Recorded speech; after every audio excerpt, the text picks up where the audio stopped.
Училишните надпревари по македонски јазик годинава се одржуваат на поинаков начин. Распишан е конкурс за регионални наместо досегашните општински надпревари. Принципот е важечки како за надпреварите во основните, така и за средните училишта. Нашето училиште Марина Попиванова имаше таа чест да биде избрано како домакин на општинскиот надпревар, поточно регионалниот надпревар што ќе се одржи.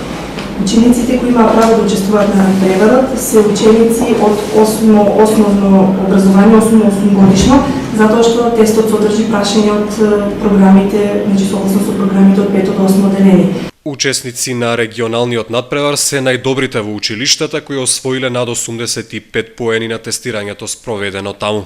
Нашето училишниот надпревар го направи на 17 овој месец и ученичката Марија Танасова од 8 одделение освои најмногу поени и сега го представува нашето училиште. Најдобрите од регионалниот надпревар се здобиваат со право за учество на државниот надпревар, што ќе се одржи во Струмица на 17 мај.